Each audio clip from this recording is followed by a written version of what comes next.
Nasib dan kondisi seorang mayat di alam kubur itu berbeda-beda. Ada ahli kubur yang mendapatkan nikmat banyak, ada pula yang sedikit. Ada ahli kubur yang mendapatkan azab kubur dahsyat, dan ada pula yang ringan. Semua tergantung amal perbuatan mereka selama hidup di dunia. Para ahli kubur sangat senang dan bahagia apabila mereka mendapatkan kiriman doa dan hadiah pahala dari orang-orang yang masih hidup. Apabila mereka tidak mendapatkan kiriman doa dan hadiah pahala, mereka akan merasa susah dan sedih. Dikisahkan dalam kitab Al-Mawa'iz Al-Usfuriyah karya Muhammad bin Abu Bakar Al-Usfuri bahwa dahulu ada orang soleh bernama Thabit Al-Bunani. Thabit Al-Bunani adalah salah seorang dari generasi tabi'in yang dikenal sebagai seorang ahli hadis dan orang yang istiqomah menghatamkan Al-Quran di setiap malamnya. Selain itu, dia juga dikenal sebagai sosok yang suka berziarah kubur setiap malam Jumat. Di waktu itulah dia melakukan munajat kepada Allah Subhanahu wa taala sampai waktu subuh tiba. Suatu ketika saat Thabit Al-Bunani sedang berziarah kubur dan melakukan munajatnya, tiba-tiba dia merasa mengantuk. Dia pun tertidur dan bermimpi. Dalam mimpinya tersebut, dia melihat kalau seluruh penghuni kuburan itu keluar dari kuburan mereka. Mereka keluar dengan mengenakan pakaian yang paling bagus dan dengan wajah-wajah yang cerah dan senang. Dalam mimpinya tersebut, dia juga melihat ada beraneka ragam hidangan untuk masing-masing dari mereka. Tiba-tiba di antara mereka terdapat pemuda dengan wajah yang pucat dan sedih. Keadaan rambutnya pun amburadul, hatinya sedang bersedih dan pakaiannya sangat usang. Dengan kondisi kepala yang menunduk, pemuda itu pun meneteskan air mata kesedihan. Di depan pemuda tersebut tidak terlihat satupun hidangan yang didatangkan untuknya sebagaimana para penghuni kubur lainnya. Saat para penghuni kuburan kembali ke kuburan mereka dengan perasaan senang dan bahagia, pemuda itu kembali dengan kondisi putus asa. Wajahnya tampak susah dan bersedih hati. Thabit Al-Bunani yang melihat hal tersebut lalu merasa iba. Dia akhirnya menanyainya perihal apa yang sedang terjadi padanya. "Hai pemuda, apa statusmu di kalangan para penghuni kuburan lainnya?" Mereka mendapatkan hidangan enak dan kembali ke kuburan dengan perasaan senang. Sedangkan kamu tidak mendapat satu hidangan pun dan kembali dengan perasaan putus asa dan bersedih hati. Si pemuda lantas menjawab, "Wahai imam muslimin, sesungguhnya aku adalah orang asing di kalangan mereka. Tidak ada seorang pun dari orang-orang yang masih hidup mengingatku dengan melakukan kebaikan dan mendoakanku. Sedangkan mereka para penghuni kubur lain memiliki anak-anak, kerabat-kerabat, dan teman-teman bergaul yang mengingat dengan mendoakan mereka, berbuat kebaikan, dan bersedekah untuk mereka di setiap malam Jumat. Kebaikan-kebaikan dan pahala sedekah-sedekah itu sampai kepada mereka."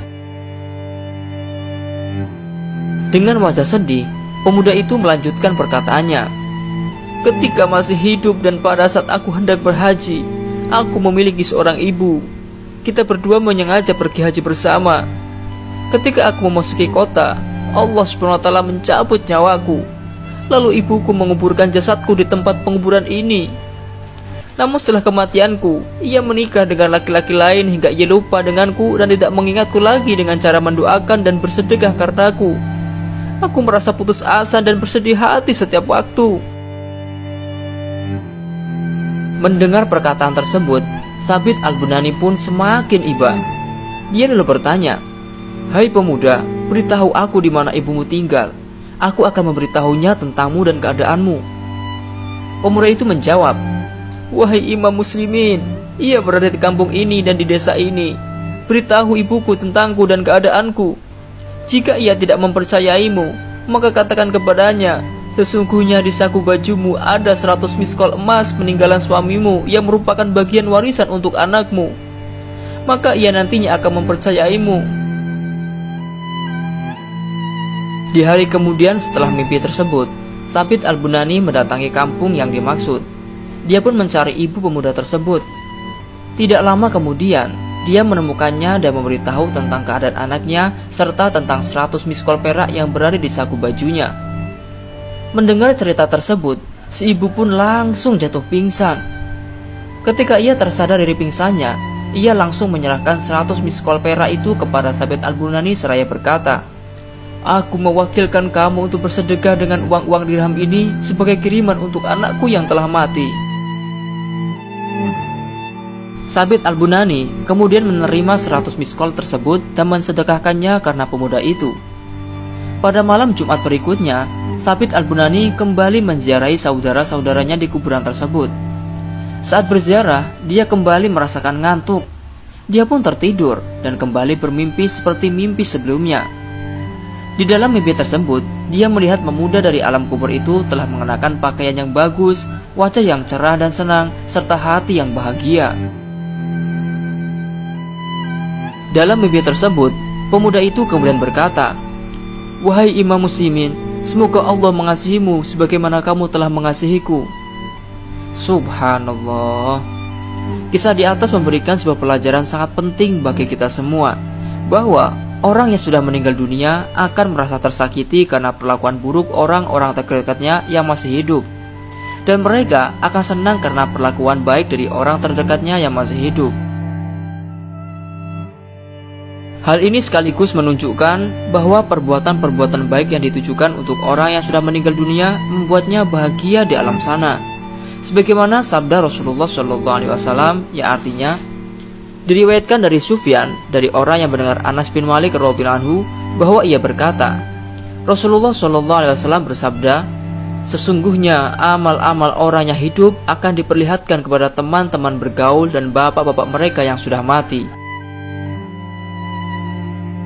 Apabila amal yang diperlihatkan adalah baik, maka mereka akan memuji Allah dan mereka akan senang. Apabila amal yang diperlihatkan adalah buruk, maka mereka yang telah mati berkata, 'Ya Allah, jangan Engkau cabut nyawa mereka hingga Engkau memberi mereka hidayah terlebih dahulu.'" Kemudian Rasulullah SAW berkata, "Mayit akan menerima rasa sakit di kuburannya sebagaimana ia menerima rasa sakit ketika masih hidup." Kemudian Rasulullah SAW ditanya, "Apa yang bisa menyakiti mayit itu?" Kemudian Rasulullah SAW menjawab, "Sesungguhnya mayit tidaklah melakukan suatu dosa, tidak saling berselisih, tidak melawan siapapun, dan juga tidak menyakiti tetangga. Hanya saja, sesungguhnya kamu ketika berselisih dengan orang lain, maka barang tentu ia akan berbicara kotor tentangmu dan kedua orang tuamu. Kemudian kedua orang tuamu itu disakiti ketika dicelakai. Begitu juga mereka berdua akan senang ketika diperlakukan baik sesuai dengan hak mereka. Sesungguhnya amal baik keluarga, pahala sedekah untuk orang sudah meninggal dunia, dan berbagai amal baik lainnya sangat dibutuhkan oleh penghuni ke alam kubur. Sebab di setiap malam Jumat mereka menunggu kiriman dari keluarga dan sanak familinya. Karena amal seseorang di dunia sangat erat hubungannya dengan nasib orang-orang yang sudah meninggalkan kita untuk selamanya. Maka supaya mereka bahagia di alam sana, perbanyaklah melakukan perbuatan baik, bersedekah untuk mereka, dan jangan lupa untuk selalu mengirimkan doa kepada mereka, dan jangan pernah lupa untuk menziarahi kuburan mereka.